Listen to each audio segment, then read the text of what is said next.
Hello, hello, everybody. We have quite a group with us today. I am Laura Jensen, the president of the American Meishan Breeders Association, and I am here today on the Meishan Edge podcast with some of our leading Meishan members across the country. Welcome, everybody. Good to hear. Hi. Thank you all for joining us today. So picking up from where we left off, and Jonathan and I talking about feeding the Meishan for success, we touched on alternative feeds.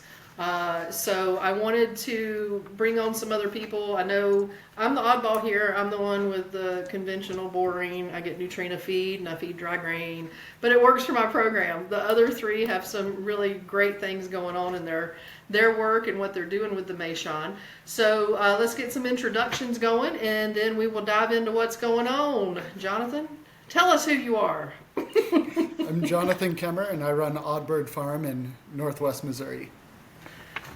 Thank you. And Rebecca, where are you from? Hi, I'm Rebecca Thompson with Elemental Acres and Eats in Northwest Oregon. We're about an hour northwest of Portland. All right. And James, how about you? This is James Patton with Magnum Opus Estates in Tullahoma, Tennessee, about halfway between Nashville and Chattanooga. All right. So, wow, we've got kind of 4 different regions represented today, huh? I love it. Love it. All right, so let's just jump in. First of all, what is an alternative feed? To me, it means kind of anything other than what I'm doing, like we've talked about on the feeding side. Somebody like me that can't really go get a ton of the right pea or whatever, what do you do? And so I always admire people that can get into it from the fiber content and the nutritional value and what is the overall needs of the Meishan and look at it through a different lens. And I'm really excited to get an overview of all that from you guys today. So I wrote down some questions, kind of, the what it all is. But first, would each of y'all tell me, and if we'll just go Jonathan, Rebecca, James, would you tell us what you think an alternative feed is? I think that there's multiple types of alternative feeds. To me, the most conventional is that which like 99% of pigs in America are raised on, and that's corn and soy. So for some people that might be corn and soy, but non-GMO or organic. For some people that means grains that are not corn or soy. And for some people that means things that are not grains. Like food scraps, things like that? Right, food scraps, forage mainly, but yeah, also like food waste products, dairy waste, that kind of thing. Okay, yeah, that's a very comprehensive view Well, of it. and also fodder. There's a lot of people who do sprouted grains. I had a customer call the other day asking about fodder and how to feed it, and anyhow, we can talk about that some more. So, Rebecca, what's your overview of alternative feeds? I'd say it's pretty close to what Jonathan said. For me, alternative is basically anything other than what everybody else is commonly doing, which is obviously corn and soy, the commodity pork, big ag sort of opposite. Cool. I find that really interesting, going back to my boring feed plan, because I've never really looked at my feed as corn and soy. I've looked at it as non-commodity in that it doesn't have antibiotics like a lot of commodity feeds do. So this is going to be a really interesting podcast and discussion today to think about all the different aspects. James, would you add anything to that, or do you think they've got it covered?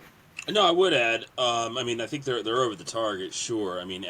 People feed corn and soy to pigs for very compelling reasons, and getting away from that is legitimately difficult. I would put the dividing line even to anything that is not GMO corn, not GMO soy. That's an alternative feed, which means because most Meishans are on pasture, and that's one of the selling points of our breed, because they got that long small intestine that allows them to do hindgut fermentation like a horse. I would say we're actually all in the alternative feed business, whether we realize it or not, which is something maybe for us to keep in mind is Jonathan, Rebecca, and I, we're pretty nerdy folks. We're pretty nerdy farmers, and we talk some pretty high concept wank. But I think we're all in it to win it, and I think we're all doing stuff that's like one of the reasons why we mess with Meishans is because we are looking for something better than shoving a bunch of GMO corn and soy into a pig for 6 months and getting something that we can legally sell as pork. Right. And we're all on this. We're all on this as much as we can in one way or another. So I think we're probably all feeding alternative feed. And now the question is like, all right, what can each of us do with our little chunk of earth here and our pigs to get the best bang for our buck in terms of what we're doing? So that would be the only thing I would add. All right, and y'all have already brought up another question I never thought about. Each of y'all targeted corn and soy. Why? What's the deal? What's the negatives? It does seem as though that's the core of each program, and you want to move away from that. Jonathan, why is that? Well, I feed corn and soy. Okay. My goal is to limit it as much as possible. My goal is really to limit the amount of grain being fed to the pig as much as possible. Why is really complicated. Part of it is that I think pigs that are not finished on corn are healthier and produce a higher quality pork. I think a lot of people's interest comes down to the environmental cost of producing both of those, especially GMO corn and soy. The main reason that both are modified are so that they can be sprayed with herbicide. And basically you plant the corn or the soy, you spray the fields with herbicide that the plants are resistant to, and you've effectively killed everything growing in that field that's not corn or soy. That's part of what makes it so efficient, so high yielding, but there's a lot of concerns with the environmental cost of that, specifically things like glyphosate being the herbicide that's commonly used, its effect on human, exactly. Its effect on human health, as well as the environment. I know there's also a bit of an issue. The other thing that corn is modified to do is to contain Bt, which is a bacteria, I want to say, that kills the worms that prey on corn. But it shows up in the pollen of the plant, and that can have a negative effect on butterflies and other organisms. And then corn is also really energy intensive because it takes a lot of nitrogen fertilizer. Typically, your chemical nitrogen fertilizer is produced using the Haber-Bosch process, which uses a lot of fossil fuels. So that tends to be, I think, most people's concerns, but I would be interested to hear what James and Rebecca think. Yeah, Rebecca, what say you? So James called us all like the nerdy ones in the group. I'm the least nerdy one in this group. Okay, fermentation guys. Because, and I will say that because James and Jonathan can both speak confidently with a lot of really big words, and they both are really into lots of in-depth research and, digging really deeply into the minutia of things. Almost everything for me is very observational. I'm a very tactile person. I like to be hands-on, and I like to immerse myself in things, and that's the easiest way that I learn things. So I'm very much a trial and error sort of thing. But when we talk specifically about corn and soy, for me, all of the things Jonathan said are a piece of the bigger pie.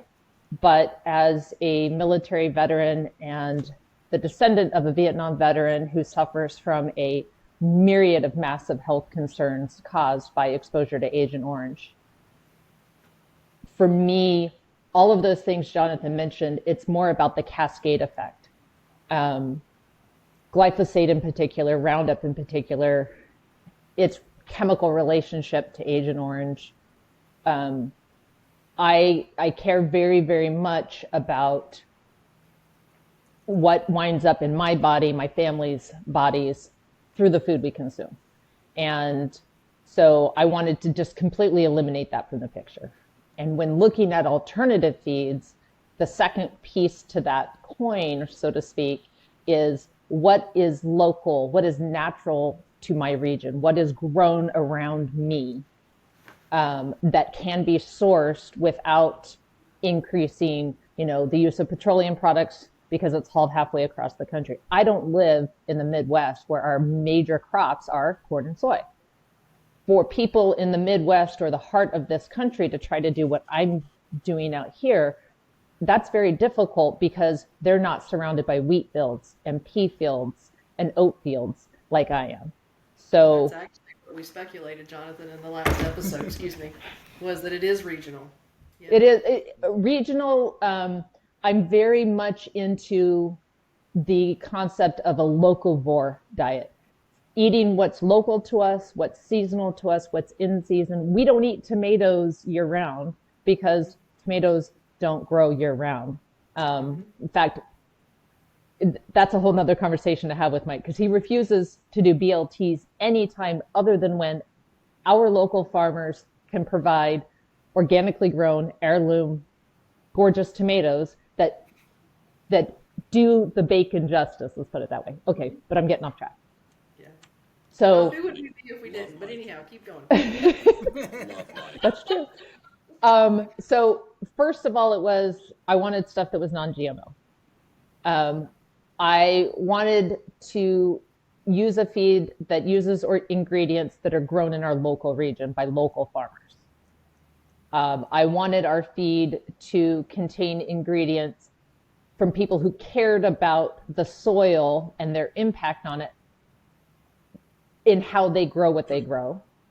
Meaning that while I think I like organic practices, I am not a big believer in the certification industry. In fact, I think most of the certifications out there aren't worth the digital bytes that they're now written on. If anybody's just listening, we all just nodded when Rebecca said that. Yeah. We all we were like, oh yeah. Oh yeah. Especially when it comes to animal agriculture, because Yes. now there's not even requirements for quality of life for the animals. You know, that you can raise an animal in basically a factory farm building and call that organic is kind of ridiculous. I mean, the standards have been completely slanted towards major industry. Absolutely.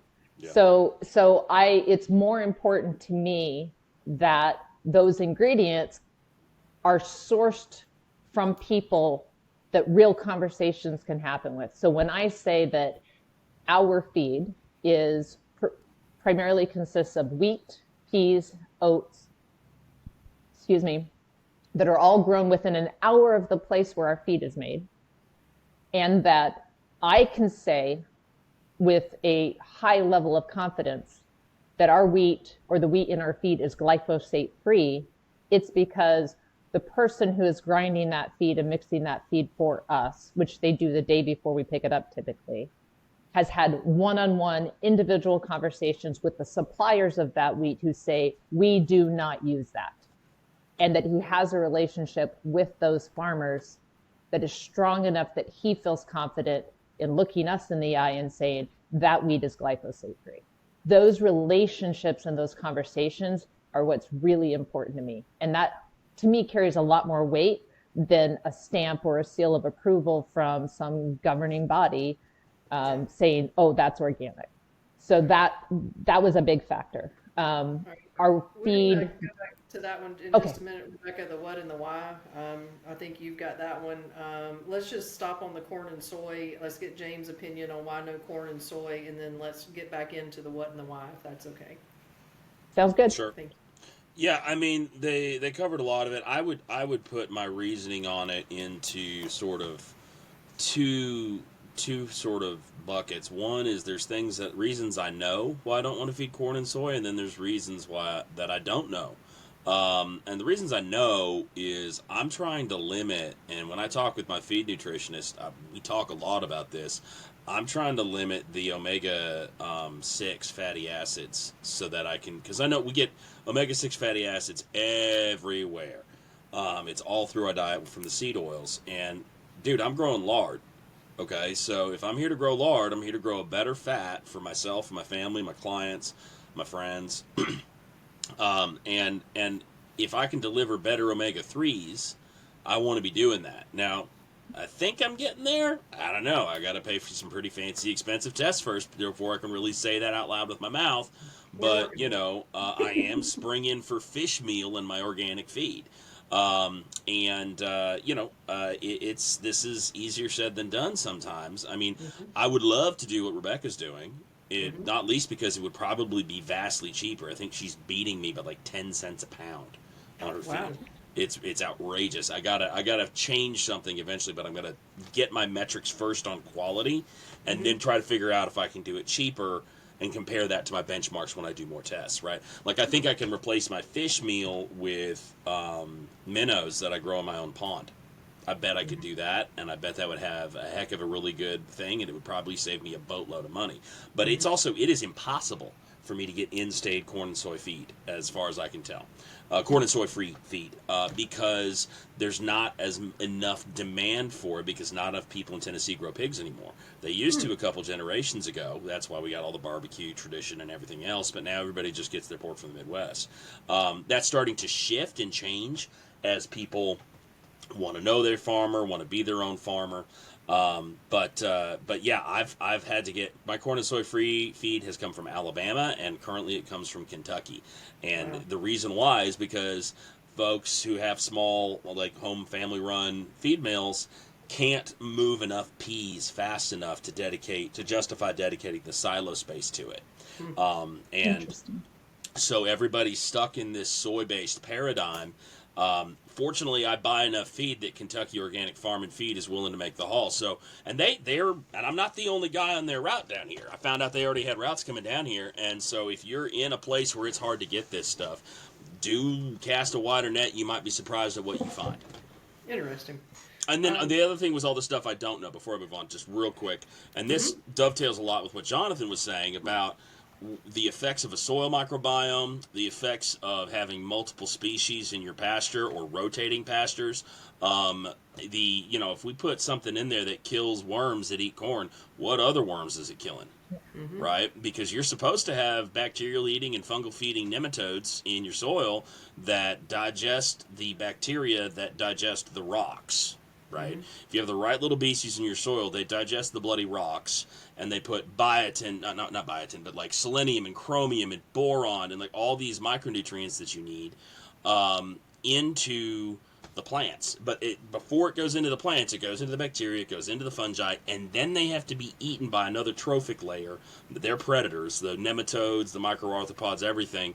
And then what they poop out is bioavailable selenium or chromium for the plants.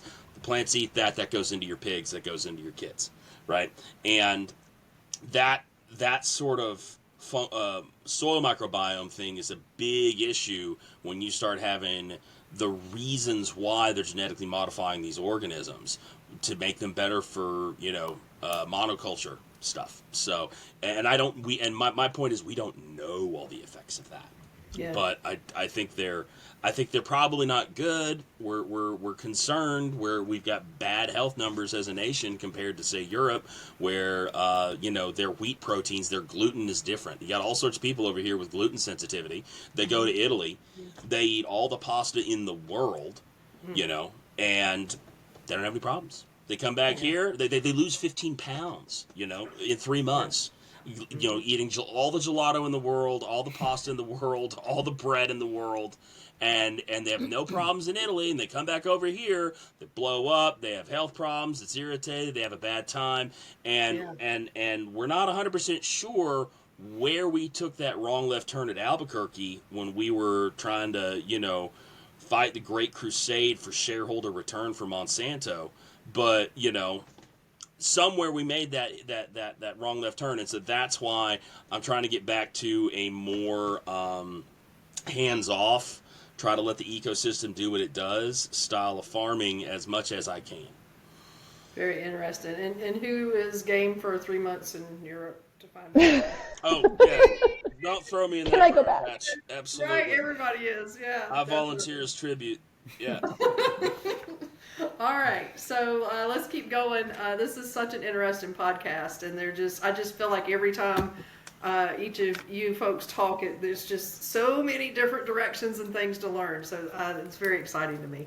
The next question that I have for each of you is, and we touched on some of it, but anyhow, we're going to keep going. What is your alternative feed specifically, and why did you choose it, which might be part of this corn and soy conversation. So, Jonathan, what's your feed and why? It's complicated. It is some amount of conventional feed supplemented with food waste, namely wheat middlings and spent brewer's grain, with the lion's share of their diet coming from pasture, and the goal of eliminating any amount of purchased grain inputs as much as possible. Why is because I think it's healthier. There's a lot of good research that shows the more plants that a pig eats, or livestock in general, the healthier their meat is. So like James was alluding to, you get a better omega-3 to 6 ratio. There's some really interesting research by Fred Provenza and Stefan Van Villei that it's mostly centered around ruminants, but that basically animals that eat grass and plant material end up having a lot of the plant phytochemicals in the meat, the fat, and the milk itself. These plant phytochemicals are things that can be like antioxidants or anti-cancer, and that basically the way to get the most of it into the meat is for the animal to have as much of a plant-based diet as possible with as wide of a variety of species of plants. So this research focused on ruminants, but I actually reached out to Stefan Van Villei directly and asked him, like, how much does this translate to pigs? He said it's not really well researched, but they found it in so many other mammals like rabbits, other animals like chickens, that it's almost certainly a thing with pigs. Yeah, to me it just makes sense, that if they're eating that, then sure, that's Right. that's what the meat is. Yeah. So one aspect of it was wanting to make the healthiest pork possible, and then the other is just the cost. When I started out doing this, I talked to other farmers, people that were doing like organic pasture-raised pork, and especially if they're doing a heritage breed, it's like you're starting with a breed that takes more grain to raise. You're raising it outside, which makes it more grain to raise them, and then you're doing like an organic or non-GMO feed that's like 50% more or twice as much. And these people are, charging $12 a pound for pork back in like 2017 and still barely breaking even. And so for me, it was like, if you're going to do something that's an alternative, that's just not a very effective way, especially because that's all, risk. If you're paying that much for your feed and you're paying that much to feed your pig, then when a pig dies or a freezer goes out, that's more money that you stand to lose, even in the not perfect situation, which you're barely breaking even at anyways. And that's actually what attracted me to the Meishan in general, was that I saw their litter sizes and I saw their ability to digest fiber and how they were traditionally raised and adapted. And it seemed like, the most perfect animal for trying to do alternative feeds for pigs. So the other thing is just being able to make a more sustainable, healthier type of pork that isn't drastically more expensive. All great points. And again, more conversations that we could have.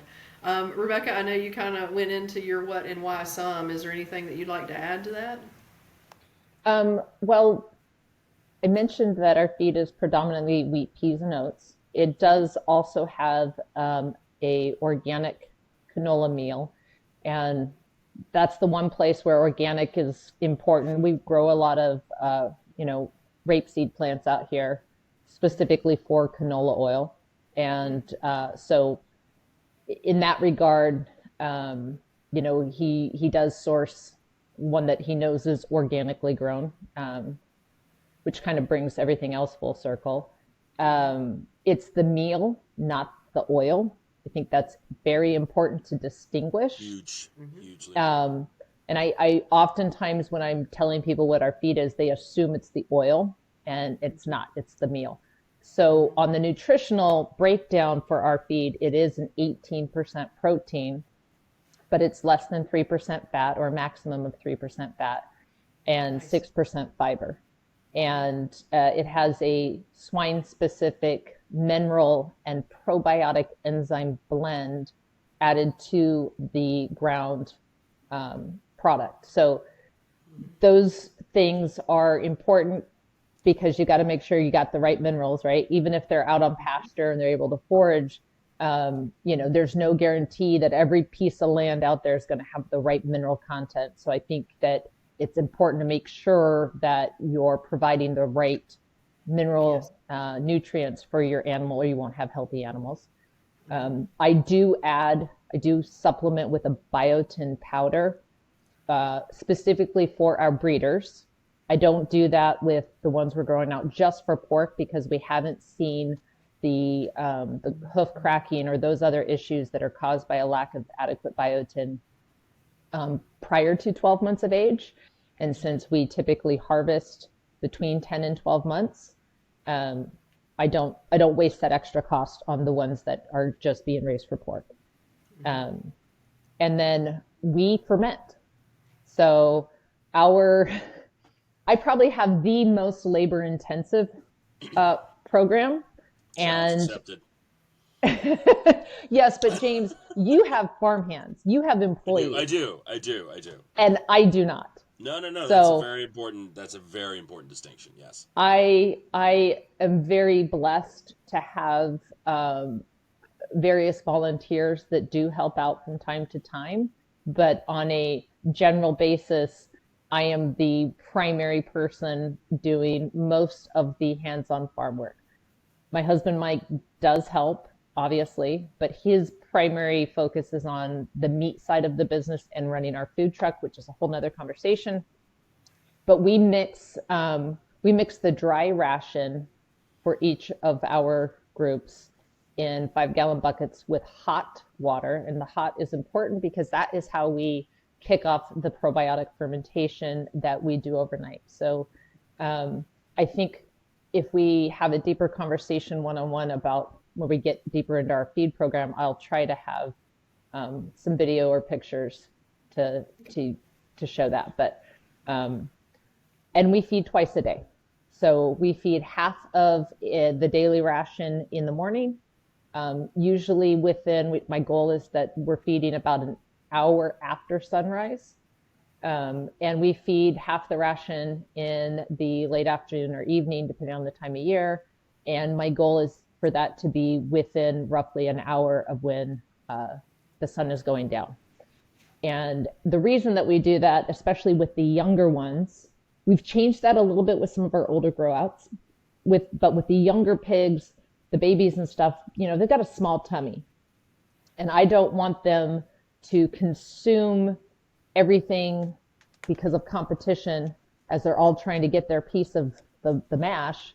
I don't want them to consume everything so fast that it's just pushing right out the other end. I want them to get enough to take the edge off, and I want them to be hungry enough that they are going to be encouraged to forage and graze throughout the day, and then put them to bed with a full tummy. That's kind of the idea there. Recently, we have, with our grow outs that are 8+ months old, we've changed that so that we're feeding them once a day, but we're feeding at midday. And we drop the amount we feed, the ration, we reduce the ration after 8 to 9 months, back down to 4 pounds a day, because their growth rate has slowed down and I don't want them just putting on fat. We're more at that point, we're just finishing them off, and we've found that we get a better meat to fat ratio by very carefully controlling the amount we feed each pig throughout its full life cycle. So that's our setup. All right, nice. James, what is your what and why? Well, the why is I'm trying to grow the most cleanest, nutrient-dense food I can for my family and my community. I want to be my own farmer. I want to help other people be their own farmer. I want to feed people who want to know their farmer. That's sort of the guiding light there. And Rebecca alluded to another point, which is like, I'm doing crazy stuff and not making money. My wife is a surgeon. I'm a tax shelter. So my role is to try stuff other people don't want to mess with and have expensive mistakes so you don't have to.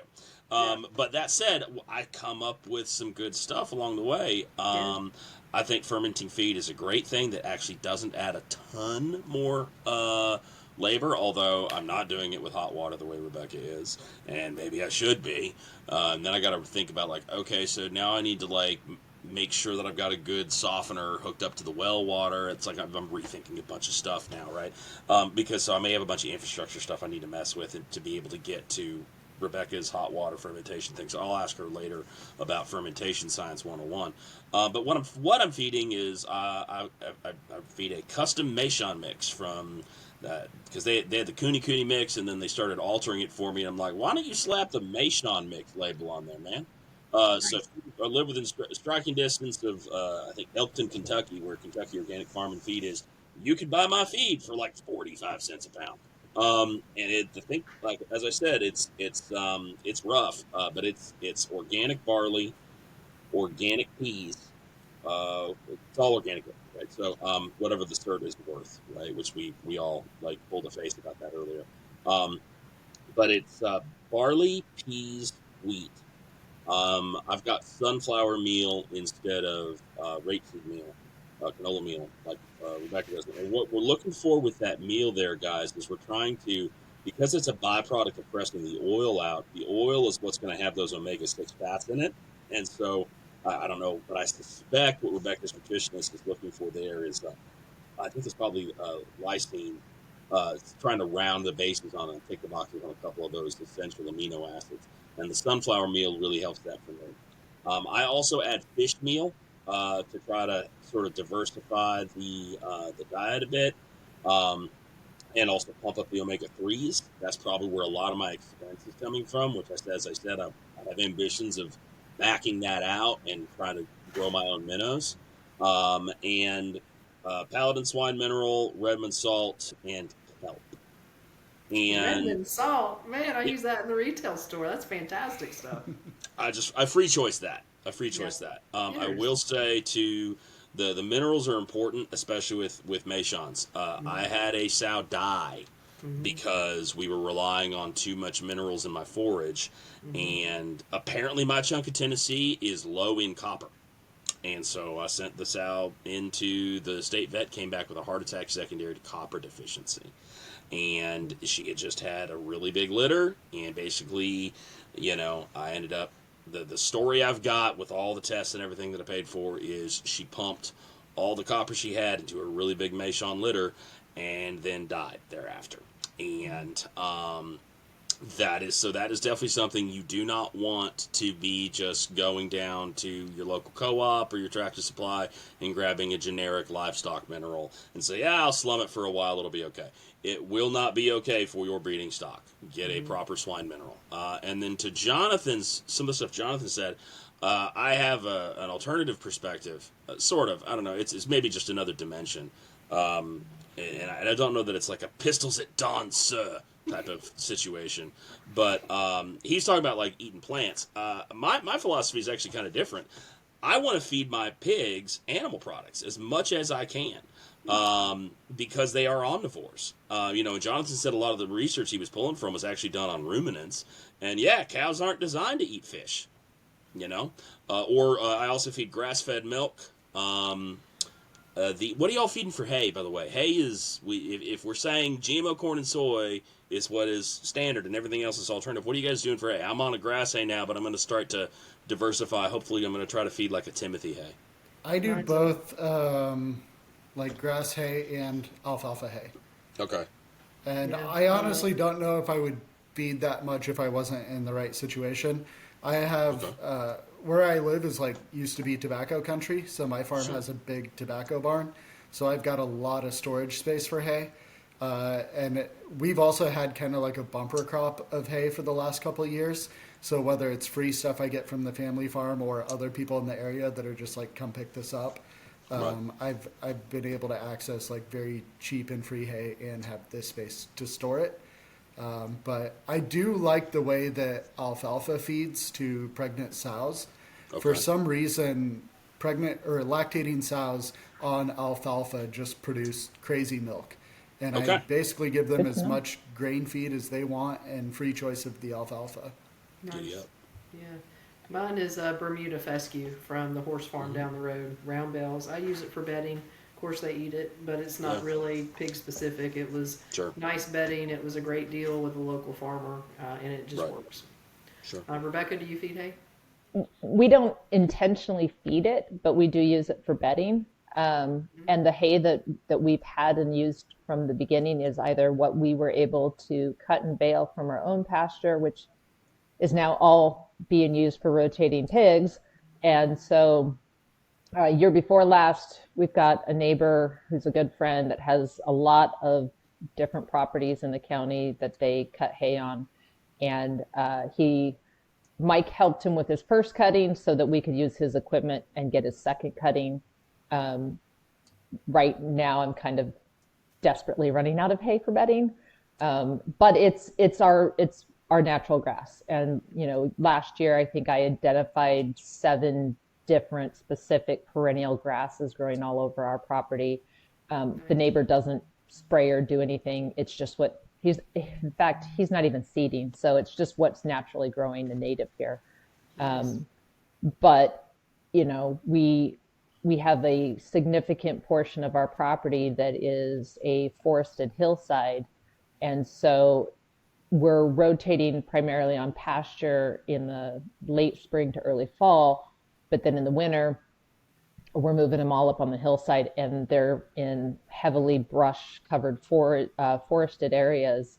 And I'm actually using them for brush control. And I've posted a few videos. I've taken a lot more. I need to get those on our YouTube channel. But let me tell you, the best I have ever seen for destroying blackberries are Meishans. Like, in the spring and summer, they like the young shoots, the tender shoots, the leaves, the berries, that kind of stuff. But in the winter time, when the plants have put all of their energy of starch into their root systems, they are literally ripping massive blackberry root balls out of the ground for us, completely annihilating them. And so I've got a lot of areas right now that kind of look like moonscape. That's a whole nother conversation about rotational grazing.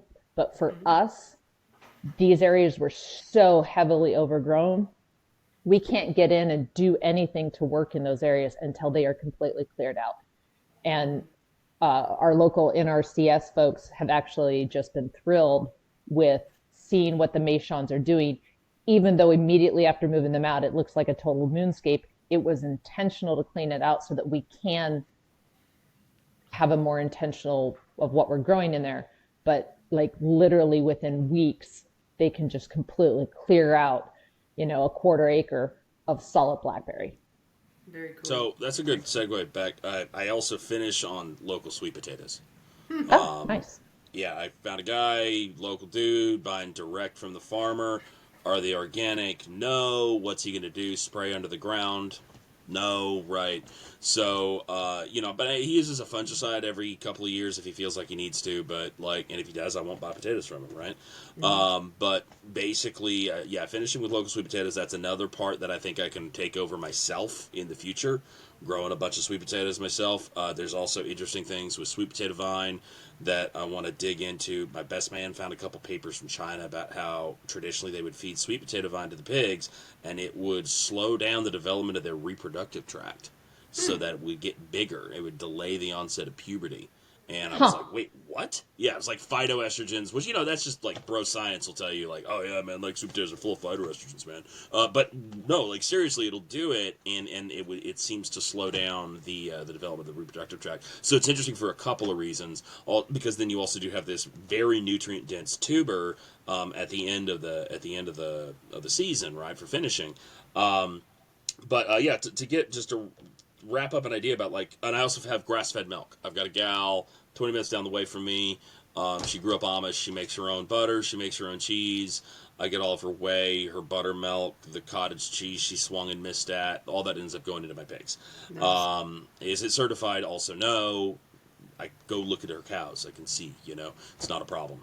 So the reason why that's important for me is because of building nutrient density, and this is part of why I think feeding animal products to pigs is important, right? Like most people in the commercial world, what we've been doing as a society is taking the fact that pigs are omnivores and using that property to feed them literal garbage. I'm sure people have seen the TikTok videos and so The on. And garbage my truck. thought is like, well, okay, what if we take this fact that they're omnivores, they can eat it all? What if we take that instead and start feeding them grass-fed milk and fish meal? And the reason why that's important is because nutrients will concentrate up a food chain. Out west, if you go hunt migratory birds, you got to use steel shot. And that's because the sage grouse over there in eastern Washington, or as I call it, Diet Idaho, they will, because it looks just like Idaho, and you got sage grouse because you got sagebrush, and they'll eat the lead shot pellets for their gizzard because they think that they are pebbles, and this puts lead into the sage grouse. Now, interestingly enough, this actually doesn't bother the sage grouse that much, but the eagles that predate on the sage grouse have just outsourced the eating of lead to all these sage grouse, and they're getting not just their lifespan's acquisition of lead if they were to eat it themselves, they're getting however much lead a sage grouse can absorb in its entire life in that meat. That goes into the eagle, then the eagles are screwed. So that's why those steel shot laws are out there. So the thing is, like, a lot of people are familiar with this. The hippies used to talk about this with DDT back in the day, but nobody ever thinks about it in terms of something like vitamin K. And so if you need to eat vitamin K, we're all pretty deficient in vitamin K. You look it up, go Googlefy it, and it'll tell you to get more vitamin K in your diet. Well, you should eat a lot of green leafy vegetables. It's like, okay, you can do. Do you understand how many truckloads of green leafy vegetables you have to eat in order to get enough vitamin K?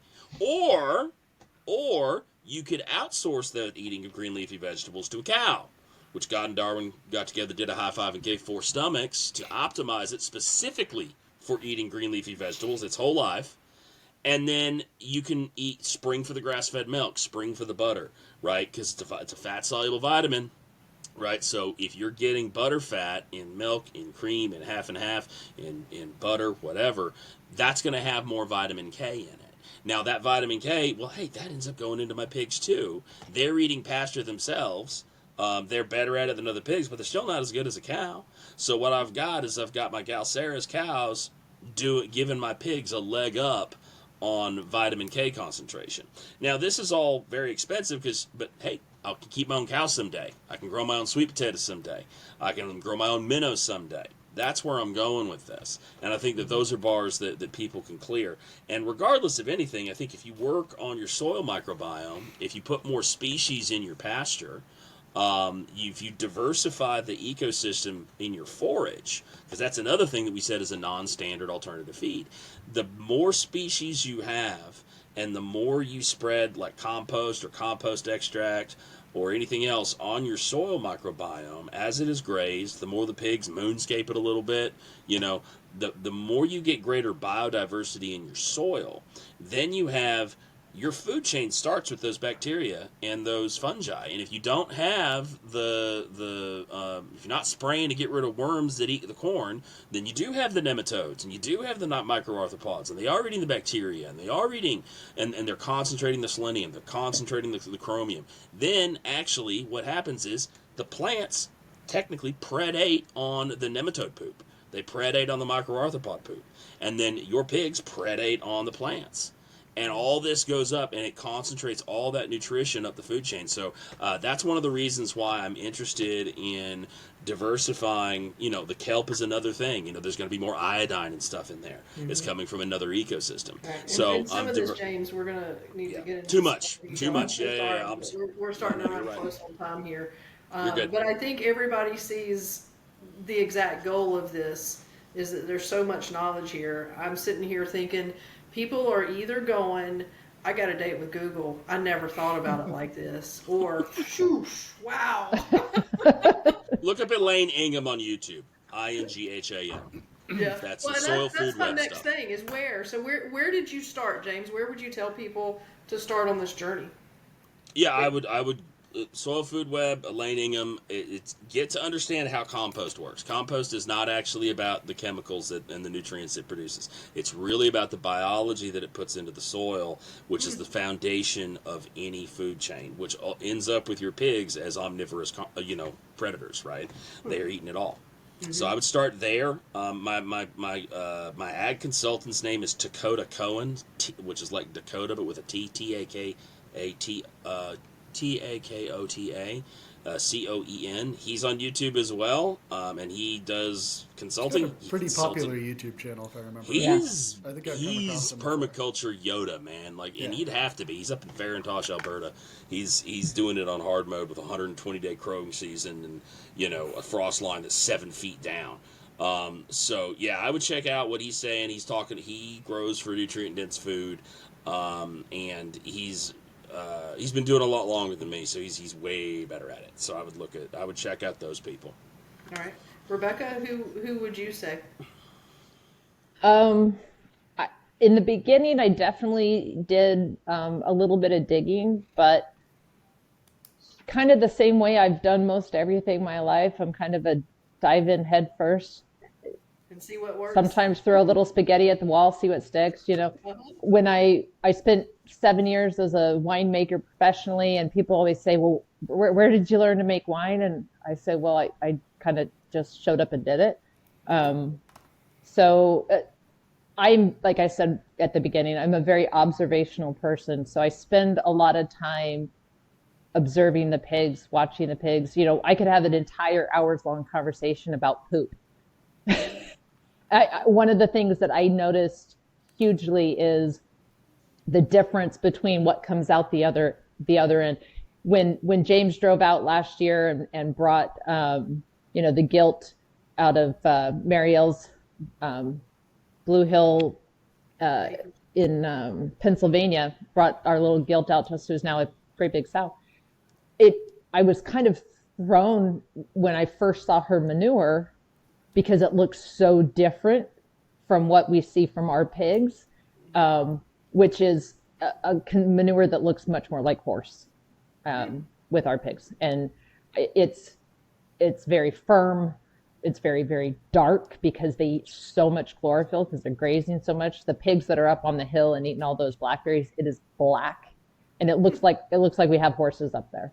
You can see the plant fiber in it. We see very, very little feed in our manure.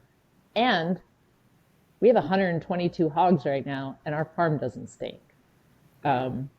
Which takes me, and I don't go around picking it all up because we want it in the soil. We want them adding that organic matter into the soil.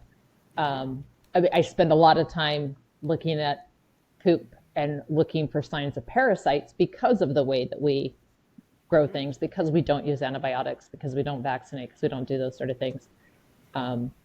So for me, it wasn't as much of diving down the Google rabbit hole as it is having conversations with people, becoming interested in, wow, that's interesting. Maybe that'll work. Maybe I should try that. Let's see what happens if we change this piece. So it's a lot more of experimenting. Right now we feel really, really good about our end product and how we get there. The changes that I'm now making have more to do with breeding selection, selecting our next breeders based on how fast they get big. Not just can we get them big in 12 months, but can I get them bigger faster in a way that still produces the high quality outcome, but reduces how much it costs me to feed them out. Those are more the kind of things that I'm looking at now, because I feel really good about our feeding plan, the feed that we're using, and I also would like to reduce some of the labor so that we can have more, because I spend a lot of hours every day feeding and mixing feed. Mm-hmm. Yeah. So those are the things that we're looking at now.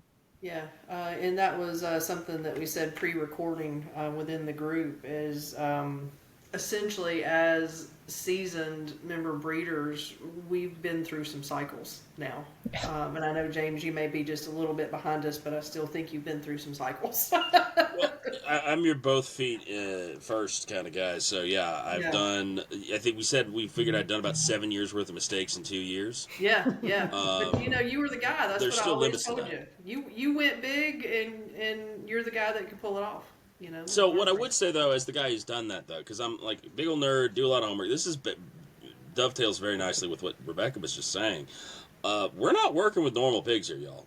Laura and I, we've spoken many times. We think that Meishan could be another species, like the Brahma cattle or Bos indicus instead of Bos taurus. Like we're talking about, like Jonathan is our head of research. He's over there. He's got papers on ruminants. And I'm sitting here being like, well, yeah, that's good for ruminants, but I'm over here and I think I want to feed animal products because I'm feeding omnivores. I'm not feeding herbivores, And so I think what Rebecca's point, where the AMBA is such a good resource for people. This is what y'all should be doing. You should be listening to these conversations. You should be on the Facebook group. You should be talking to people. You should do what I did, which is I've got the record for my boots on more Meishan farms in the country than anybody else with like 9. So come at me, bro. If anybody wants to beat that record, go for it. That can only be good for the breed. One day, I'm gonna beat you. I'm gonna get there you go. Challenge accepted, says Laura. But that's the way to do it, right? Because when you start dealing with ecosystems, the science gets bad real fast because you get so many uncontrolled variables, right? I care more about Jonathan saying, dude, I get amazing results feeding alfalfa hay to nursing sows. Yeah. That means a lot to me. Yeah. And you saw Rebecca perk up, and we all were like, oh, really? Oh, yeah. Right? But at the same time, we are in this situation where they say, this is why you said when you talk to old-timer farmers, you ask a room of 6 farmers a question, you come back with 8 opinions. And that's why I think what we're doing in the AMBA, where we're working with, like Jonathan and Rebecca both have wine experience, and they're thinking about things like terroir, right? Yeah. And that way, that's how we should be thinking about this. Who has land that's like mine? Who has pigs that are like mine? There's genetic components to this as well still, because we're still ironing that out in the genome. James, it's what's terroir? Tell them what's terroir. Oh, terroir. It's the qualities of... The one question I might have a shorter answer than Jonathan and Rebecca on, I noticed. Well done, Laura. No, so it's the thing where champagne has to come from the Champagne region of France, right? Burgundy. Let me simplify it for you. Go ahead. Let me simplify it for you. In a nutshell, the essence of the concept of terroir is sense of place. It is when a agricultural product represents where and how it's grown more than it does the product or the individual item itself, i.e. pork grown by James in Tennessee is going to be a little different than Meishan pork specifically grown by me in Northwest Oregon versus the Meishan pork grown by Laura on her property in Georgia. And all of that is affected by all of the inputs that go into it, but it represents that sense of place. Yeah, well, and it makes so much sense for small farmers. I mean, when I went to France in college and I was in Normandy and I asked them, why don't you all make wine? And they're like, well, because grapes don't grow here. Apples grow here, so we make cider, apple brandy. Yeah, exactly. Calvados. And you look across the continent of where this word comes from, and it makes sense that it's like, yeah, it's really rainy and short season, so their cuisine doesn't use tomatoes and olive oil.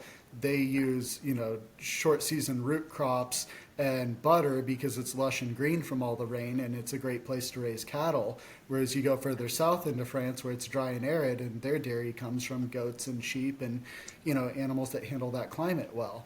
And I think we have to think about that a lot as small farmers, and we've kind of already alluded to it, but that's why it makes sense that Rebecca feeds barley and wheat and stuff, because that's what people are growing around her. Whereas, I'm across the street from people that are putting up 200-300 bushel an acre corn. So that's going to radically change the opportunities of what we have and how we raise our animals. Right. That's this concept of terroir. I'm sorry. It can also... It just can also bigger, it's a callback to something we were talking about earlier when we were talking about the 3 months in Italy, right? Part of that is because they don't mess with their soils as much because they're worried about the denominazione origine controllata, right? The stuff that makes, Chianti be Chianti, right? And when that talks to the wheat, it's something I think to do. There's some evidence that it has to do with the sulfur content of their soils and how that feeds through their soil microbiome to get into the wheat, and then the gluten is chemically different as a function of that. And it's it's wild. This is why do we all have gluten intolerance in the United States? Well, because we soak our wheat in Roundup. That's why. yeah. Strip As mines and many one times as crop possible. farming. Yeah. Yeah. Yeah. Also, just real quick, I on the conversation about pigs being omnivores, Yeah, I sure. think one factor, I'm not intentionally finding the animal product to give to my pigs because my pigs are hunting it themselves. I literally have watched them pull rodents out of the ground, which I want them to do because we have so many freaking tunnels that I have fountains that pop up in the middle of my roads sometimes. They're eating the worms. They're going, like people say, why do they root so much more in the fall and the winter? Well, the ground is softer because of the rains. So they're hunting that stuff on their own. I think pigs, that's what they're looking for. They're looking for the things you're not giving them. For me, that works. We've got high clay content. I want them adding organic. I want them turning it. I want them building that soil for me. But I think that they're all probably getting somewhat of an omnivore diet. It's just that they're getting it from a different source. I also have wild hazelnuts. I don't have to feed the nuts to my pigs. They go out and find the mass themselves because they're growing up around it. I have truffles that they're digging up and eating off the dug fir roots that naturally, natively grow here. I don't have time to go hunting them. The pigs get them. Good for them. They're doing all that work themselves. And a lot of what I'm trying to do is I'm trying to get to a place where my land approximates Rebecca's, right? Because that'll bring my costs down, and it'll raise the diversity of the ecosystems that my pigs are working off of. But yeah, that's exactly that's the goal there. Sweet. Those are some great add-in conversations. Going back to where did you learn to feed like you do, Jonathan? Where did you learn? I feel like you probably have like the longest list. You're such a you just eat information. Well, I've looked in a lot of places for sure. I've read a lot of books. In fact, one of the first books that I read, it was published in France in the 1880s. And it had this really brilliant statement when it was talking about feeding pigs. And it said something like, why would you bother harvesting, processing, storing, mixing, and all of the labor and equipment involved to feed an animal when it can just go out there and get it itself? And I was like, that really clicked with me. And why I was interested in the Meishan and trying to figure out a program where I did as where I let them do that basically. So I read another book, an American book from the 1880s. I think it was from the Joseph Biggle Library. And that was like a catalog of books in the 1880s that covered everything from like fruit trees to chickens. He was some master farmer. It's also a really interesting time period because that was, it wasn't like the Green Revolution of the 50s and 60s, but that was definitely a period of like revolutionary changes in farming. I have two different guides to raising pigs, one from the 40s, one from the 50s. I reference the one from the 50s a lot because there's that graphic in there. I dug through a ton of the research that was done on Meishans when they were in the facilities, especially as it relates to like digestion and fiber. I did that. There's like a 20-ish minute video that I made for the AMBA on our YouTube that talks about, their innate physiology and the history of pigs. I read a lot about how pigs were raised in China, even finding like actual feed tables and kind of how they did it logistically. And then I also have the Morrison Guides to Feed and Feeding, which was like the agricultural standard for most of the 20th century. That's what farmers used to figure out how to feed their animals. And I have 3 different editions, one from 1922, one from 1941, and one from 1956. There's also a book called Tree Crops by J. Russell Smith that I'm really big on. It was a guy that had this wild idea of basically using trees to feed us.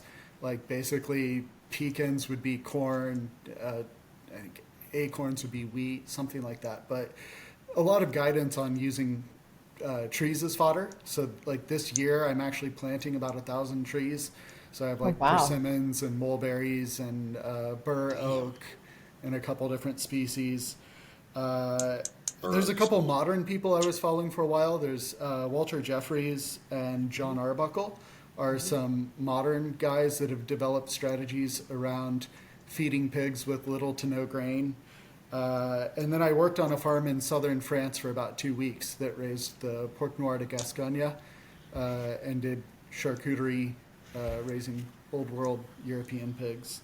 And then family. My grandpa and my uncle were, commodity farmers for decades. And so just running through with them, like the logistics. And it was my uncle that really instilled, it's cool if you want to do this with some of your older pigs, like this alternative stuff, but you cannot underfeed your sows and baby pigs or they will be stunted and they will never catch up. Yeah. I had one more YouTube that something Jonathan said, jog loose, which was that thing of why not just let the animals go out and get it? We all talk a lot about forage. Meishans are really good at foraging. There's one more YouTube channel, Rob Dowdle, Dowdle. I've come across that. He's a great. Info. He's not a Meishan guy. I think he's a Meishan guy. He just doesn't know it yet. I think that's really the story with Rob Dowdle. But yeah, that's where I learned about dwarf Essex rape and sun hemp and a lot of cool things that you can throw into your pasture, which ups the biodiversity, and it's great. So Rob Dowdle. Yeah. And then and so when I read that thing in the French book, it was actually talking about a method that American farmers did here in the Midwest for a long time called hogging down, where they would grow stands of corn or corn interplanted with other things and then just send the pigs out on it. And it's a great way of stockpiling feed for the winter time when stuff isn't growing. You can grow your corn during the summer, grow fall winter crops in between in the fall, and then you've got all of that saved up in the winter time. And I actually found some really good pamphlets. One was published by University of Missouri and the other one by University of Iowa in 1910 and 1919. And they actually had some really good research on, these were the yield per acre of the field, and this is how many Poland Chinas we put out there, and this is our daily rate of gain. And they tried, just corn versus corn and rape or corn and soy. So yeah, I was interested in how do you feed pigs without grain? Well, how did people used to do it? Or, limiting the grain. Mm-hmm. Interesting. All right, my time is running a little short, so I apologize. I've got a few more questions. And I feel like this podcast is, I've written down at least 3 more other podcasts we need to do based on things that have come up here. And I think that's a beautiful thing. I love that we can all talk, have respect for each other's programs, and share what we're doing. Next 2 questions we've kind of touched on. I'm going to put them together in the name of time. And that is cost of your program. What would you say about it? Same, more or less, don't know.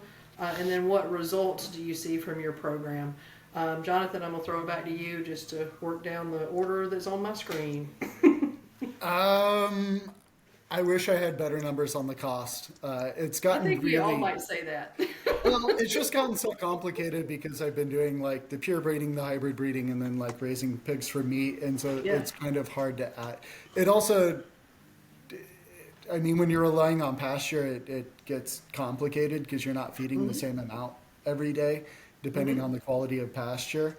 But ultimately, your program is giving you the results that you are happy with. And it sounds like everybody could probably say that. And I think my feeding costs are very, very cheap. I think I'm getting pigs to a market size for ballpark $100 or so anymore. Rebecca, don't choke. Don't die over there. And maybe we could do another episode on how I do that, but it's basically I feed them really good, balanced, expensive diets when they're little and they're only eating a pound or 2 a day. And then when they get up to needing 3, 4, 5 pounds a day, that's when I switch them to pasture and feed, the wheat middlings and the brewer's grain, and they're getting maybe half a pound of grain a day at that point. Yep, that's on the list. Right, and so that's kind of how I do that. But as far as what I would tell others, I really, really, really, really do your homework before you start doing alternative feeds. And especially learning how to, if you're going to rely on pasture, learn how to manage pasture. That one of the Morrison guides I got that's from the 1922. It has this really brilliant statement. I was just reading it last night, and it said, "It's the eye of the farmer that fattens his cattle." That's a good one. And what that means is like, there's people that just go, "Oh, I'm gonna put the pig out there and it's gonna thrive on pasture." It's like, well, what's out there for it to eat? So many people I see, they don't want to turn the pigs out when the crops are immature. They want a big stand of crops. And the reality is that pigs are not herbivores. They prefer the tender baby young growth. And if you put them out on a big mature pasture, there's nothing for them to eat out there. In fact, I see that when I move them to a new pasture, is they've only eaten half of what's out there because the other half is too mature. So I mow it down and wait for it to come back. So it's, understand. I learned that lesson last year. Yeah. Yeah. I did as well. I learned that the hard way as well. Everything Jonathan is saying is gospel as far as I'm concerned. I think we've all been through it in some version, yeah. Yeah. Yeah. And so when I work with new Meishan people, sometimes I think they don't understand, like, you need to feed a truckload of grain to your pigs when they are little. Right. Okay. Well, Before yeah. they're out, and then it's really just from Jonathan's presentation at the Breeders' Conference where you had that beautiful graph where it showed that your best feed conversions start in utero, and then they continue until they're about 5 months old. And it's impossible, according to Jonathan, and I believe him, it's impossible to overfeed pigs at that stage of development. And that's not the place to save money in grain. Yeah. So I think that would be my take home is, one, if you're going to rely on pasture for a significant amount of their diet, you need to be very sure that pasture is adequate for them, that you're not introducing that feed to them when they're too young for it. And I've talked Something about that you said to me was, you said I do a lot of mowing, actually. Yep. Because when you rotate them through, some of it's gonna be trampled, some of it's gonna be eaten, some of it's gonna be standing. But then, Jonathan, you go through and you mow it again to get fresh growth, which is that high protein growth with less lignin and everything in it, right? Yep. And it also, they are going to do some rooting, so now you've just mulched anything that they've rooted. Yeah. So it's going to be better for your soils anyways. Yeah. Yeah. Rebecca, what would you say? We'll just grab the last three questions as far as feed cost. I think you've touched on some of it. The results you see, and then what would you tell somebody else starting out?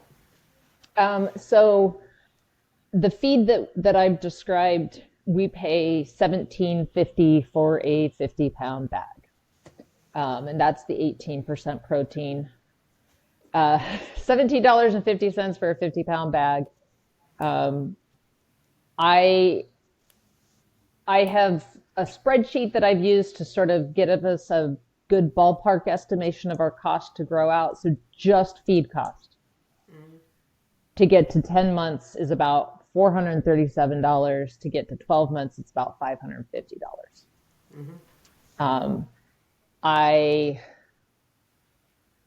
I'd like to see that closer to what Jonathan is getting.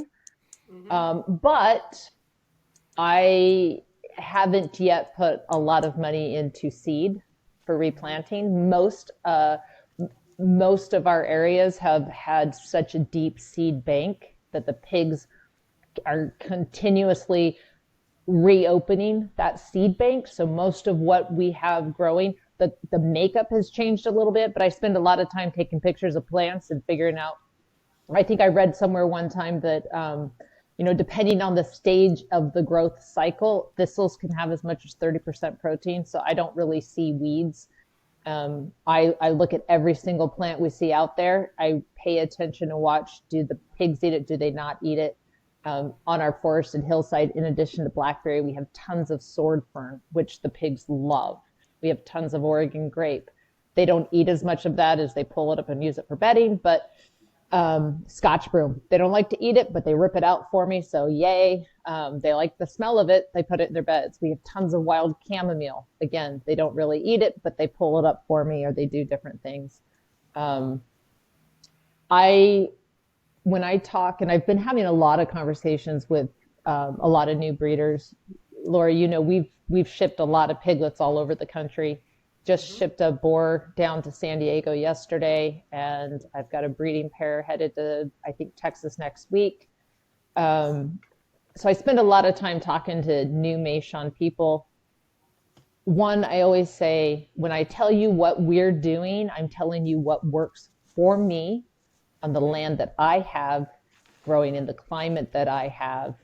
What works for me may not work for you, but I can share what works for me. I'm not telling you what or how you should do, because only you know. I don't have the funds or the time to fly around the country and look at everybody's piece of land. I think that anyone who says you have to do it this way or this is the only way to do it is doing a disservice. Just like I think, I hate it when people say Meishans don't root. Bull. All pigs root some. Yes. And you're doing a disservice to the Meishan if you're telling people they don't root and then they get a pig, and because of the soil makeup and what they have going on in their soil, the pig roots more than they're expecting, and then they feel like they were lied to or they're disappointed. So I always say, this is what works for me. This is why it's working for me. This might work for you, but you've got to pay attention and try things and be very observational. I get very nervous when I'm talking to somebody on the phone and they're like writing down verbatim and they're like, okay, that's what I have to look for and that's what I have to do. No, these are guidelines, maybe. These are ideas. These are concepts. The only place where I see pretty hard, fast lines is whatever you choose to feed, you've got to feed enough of it. Whatever you choose to do in terms of your rotational program, you've got to pay attention to the results you're getting and then make changes based on the results you're seeing on your land. I feel it's the whole fasting day, right? And I know I don't want to open up that door too much because I know James and Jonathan can go. That's a whole nother podcast, right? Easily. Easily. No animal, including us, is going to starve to death because they didn't eat one day. Right. Especially if they are not locked up in a building. If they are outside, there are things that happen in our lives. And maybe we choose to make those changes for a purpose because we've researched it the way Jonathan and James have. But I can't tell you the number of times where I've had something come up and we got home really late. It's, dark, it's cold, whatever. And the one thing, mamas and babies always get fed. If I've got to go out there at 10 o'clock at night because we had the food truck broke down on the way home from an event and we spent 5 hours on the side of the road trying to get it towed, I'm going to make sure mamas and babies got fed, but nobody else is going to die overnight because they didn't get their half ration, at 6 o'clock in the evening. You've got to be flexible as a farmer and as mentors, as friends, as comrades, whatever. We've got to be compassionate in how we talk to each other. We've got to be open-minded and flexible, and we've got to be willing to see that we're not all working in the same place with the same set of circumstances. So everything should be taken with a grain of salt and figure out what works for you. At this point in where we are, I let our pigs hit all of our areas really hard and heavy because I have so much clay that I cannot get water deeper than an inch or two in some places into the ground. And in the places where I'm letting the pigs hit it really hard, year over year, we're seeing more and more water penetration. I have so much water that comes off my hillside in the wintertime when we get our heavy rains that I have literal rivers running through my ditches. And areas that completely flood out. It's getting better because of what the pigs are doing. But I have to make those decisions based on my observation. And if I don't have a lot grow back in an area, then if I've got pigs in that area next time, I've got to feed them more, or I've got to make adjustments. Or That's a That's bunch of kind of, soil microbiome stuff we're not going to talk about also. yeah. No, Just saying. but it's on the list. I mean, and maybe this is a group we need to get back together. Is kind of what I'm feeling, but we'll talk about it and see what makes sense for everybody. I've got a shipping deadline looming on me, so I am so sorry. It's just Jensen Reserve a lot of times rules the world more than I would like, and today is one of those days. But I've thoroughly enjoyed this, and I'm not done. James, what's your cost? What's your 45 cents a result? pound to Rebecca's 35 How for the much? grain. 45 cents a pound. Okay. Okay. And Rebecca's at 35. Again, I'm hoping to get that down by removing the fish meal with my own. If I can feed enough duckweed and minnows that I can get the same omega-3s once I do those tests, I'll be good. My milk is kind of a sunk cost because I've turned my milk supplier into a pork customer, so we just take it out of her whole hog orders. Yeah. So that's a trick you can use. The sweet potatoes, I forget what they are. They're obviously more than hay and less than grain. But I buy them by like the half ton, and I can probably grow those myself. I was just sitting thinking, hogging down, you could grow a patch of sweet potatoes yourself and let them go. That'd be a great candidate for what Jonathan was talking about with, why have all this labor and stuff? Take a section of your pasture, let it go fallow, let all the other pasture stuff grow up around it, let it go to seed and reconstitute your seed bank, and then in the end, just turn the hogs in and they'll go nuts. So yeah, that's sort of what results. The meat's very red, the fat's very white, the flavor is insane. I can probably get better hanging weights. I can probably get better marbling if I start making fewer mistakes. But as we discussed, I've made 7 years of mistakes in the last 2 years. So There's only one way to get there. Yes, Rebecca. I did fail to mention when you, in regards to results, our average harvest age is 11 months, and we get solid average 200-pound hang weights at 11 months. There's always a couple of hogs in there that are closer to 220. At the 12 to 14 months, the meat's darker red. Some of the cuts are bigger, but we do not see a big enough improvement in intentionally growing out past 12 months to justify the extra feed costs and time involved. I feel like our pigs get to their ideal harvest size in that 11 to 12 month window at the best price. gangsta. Cool.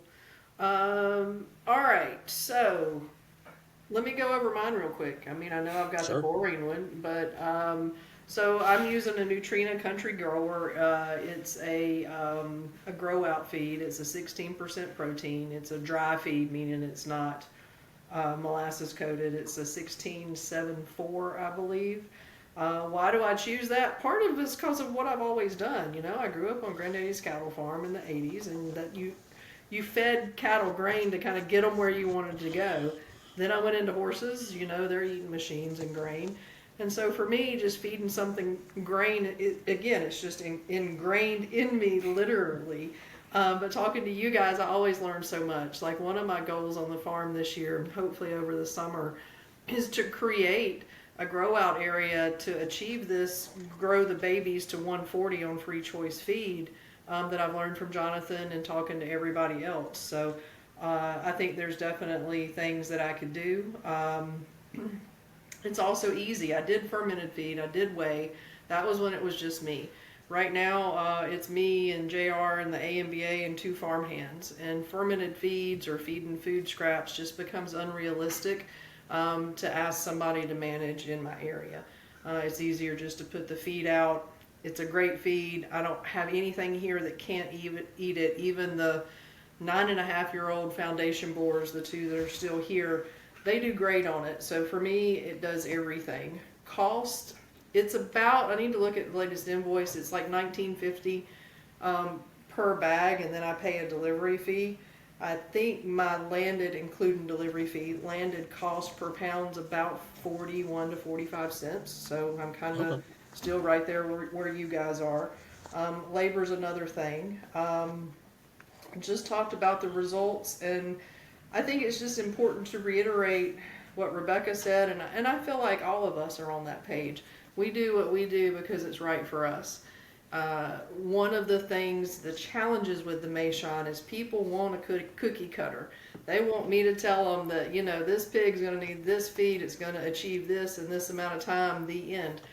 We're not there yet, and to go back to the conversations that James and I have sometimes, this Meishan could be something entirely different than anything else out there, and why would we want to pigeonhole it and force it into something that maybe it's not? Let's let the pig tell us with the things that we do what the results are that we're getting. Especially with how much genetic diversity there is within the breed, you're not going to get the Also, same results depending on what genetic lines you're using.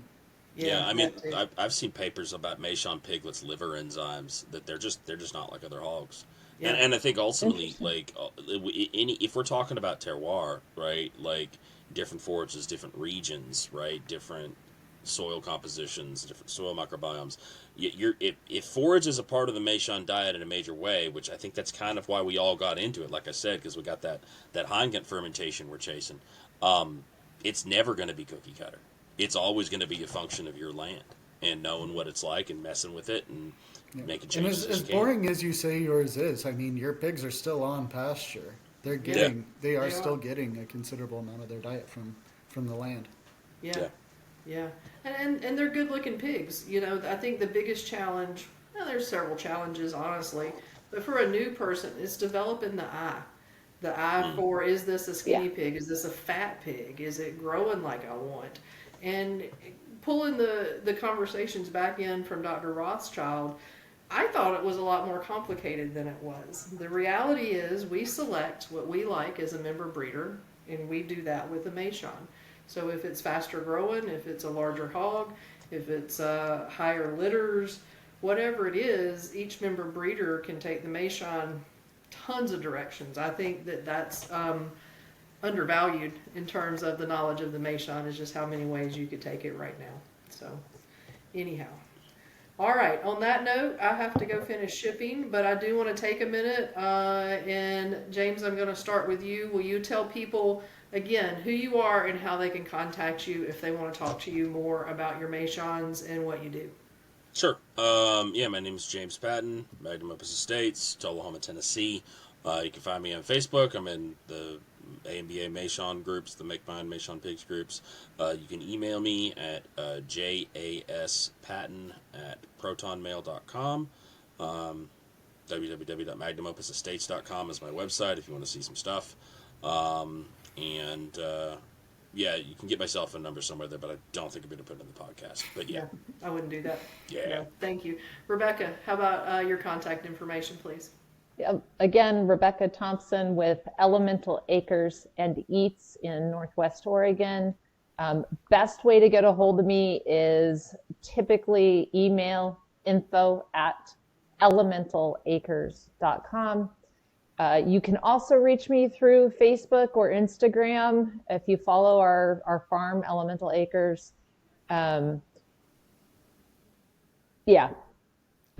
Those messenger, message the farm page on either of those, and those things typically work best. All right, Jonathan? Jonathan Kemmerer from Oddbird Farm, and you can contact me through my website, oddbirdfarm.com. I have an Instagram at oddbird.farm, and I'm also on the Make Mine Meishan Facebook page. Mm-hmm. So just to kind of touch base for everybody listening, the AMBA sponsors 3 Facebook pages and 1 Instagram page. There is an association page that, like when I do a newsletter or something, it goes out there, and that's just association info. There is the American Meishan Breeders Association forum. That's for registered stock only. And then there's Make Mine Meishan Pigs. The most activity by far is on Make Mine Meishan Pigs. But do know that those are groups that we monitor as other members look at them too. The question came up with the registrar earlier about, is this person a member that says they're registered? We do look at those things, and those matter in terms of association-sponsored pages. I'll also say, if you want to get in touch with any of us, you can also reach out through the association, ambameishan@gmail.com. I am Laura Jensen. You can find me at the AMBA, you can find me at Jensen Reserve, and you can find me at Meishan Preservation at Jensen Reserve. That would be my genetics business. So Again, I thank everybody for joining us today. I am just so excited to see where we can go with all the different little long legs that we talked about today. And I hope everybody has a fantastic afternoon, and I will see you all on the next podcast. Bye, y'all. Thank you. Bye. Bye-bye. Bye.